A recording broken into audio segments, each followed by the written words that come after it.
Hey guys, welcome back to my channel. If you're new here, welcome to the family. My name is Esther Ogala, a YouTuber based in the UK. If you're a returning subscriber, thank you for coming back. Today's video, I am going to be responding to a lot of questions that I've been getting, and it inspired this video. This video is titled 10 cheapest universities in the UK for international students. So if you're looking towards applying for the 2023/2024 academic session in any universities in the UK, this video is for you. Ensure that you stick to the end, because baby, I'm going to be spilling some teas and tips. I'm going to be showing you universities with low deposits and wide payment plan, so you want to stick around.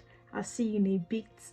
As an international student, it is key to note that choosing a university in the UK shouldn't just be about the ranking, it also should be about the flexible and wide payment plan. And in this video, I am going to be listing some of the schools that I think meets this consideration. Before I delve into the list of this university, I'll need you to note that the prices of tuition fee in the UK universities changes every session.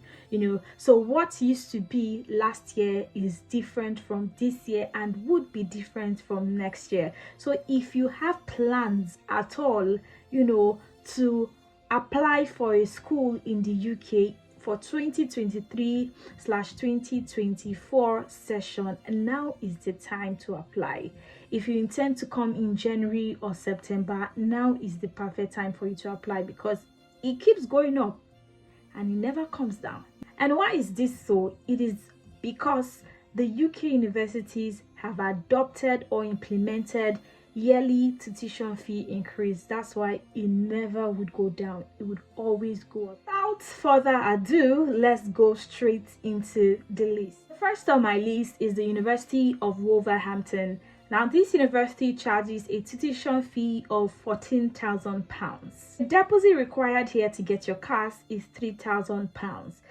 CAS is confirmation of acceptance given to you by a school, which obviously you need to submit for your visa process in your home country. Without that CAS, the visa application is not going to be recognized under student visa. 50% is to be paid on or before enrollment, and the remaining 50% is to be paid after you've resumed on a monthly installment plan. To further break down what I mean by 50% enrollment, this is something that almost all the universities, or all of the universities right now in the UK, have adopted. So just because a lot of international students are getting in, so they are actually creating like a balance or making it a bit higher. So you have to pay 50% of your tuition fee before getting in, right? Meaning that if you take out 3,000 deposit for your class, right, from the first 50%, you are left with a particular percent out of the 50%, and you're supposed to pay that remaining percent before or on or before enrollment. Now the remaining 50%, you can pay that after you've resumed, depending on your payment plan. The next on my list is the Teesside University. This university made it to my list because it's a 2-year session, so the range for tuition fee is from £14,000 to £18,000. For instance, if you're to pay £14,000 as your tuition fee, meaning that you have 2 years to spread your plan after you've paid your 50% installmental, which is obviously nice. I think for international students, you have ample time to make ends meet, to meet your finances or your tuition fee, as the case is. The deposit here is £4,000 and 50% before or on or before enrollment, and the remaining 50% would be paid in monthly installment. The third on my list is the University of Hertfordshire. This university charges from £14,000 to £14,750. The deposit here is 5,000 deposits for cars, and this university offers 5,000 discount if you pay your school fees at once. 50% is to be paid on or before enrollment, and the remaining 50% is to be paid in monthly installments. The next on my list is Liverpool John Morris University. The tuition fee here ranges from £15,000 to £17,000, and the deposits before cash issuance is £4,000. 50% is to be paid on or before enrollment, and the remaining to be paid in monthly installments. The sixth on my list is the University of Hull. Now this university charges from £11,000 to £14,000. A deposit of £4,000 is required before the issuance of cash, and after that the remaining 50% is to be paid on or before enrollment, and the remaining is to be paid in 2 installments. Next up is the University of Roehampton. This school charges from £15,000 to £17,000, and the deposit required here is £5,000 before cash issuance, and on or before the enrollment date you have to pay 50%, and after that you pay the remaining 50% in 5 installmental plans. Next on my list is the London Metropolitan University.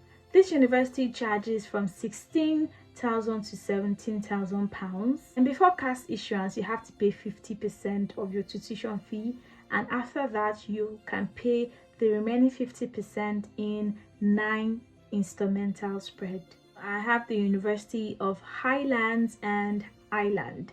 Now this university charges £13,000 for both undergraduate and masters. Lastly, I have the Kingston University London.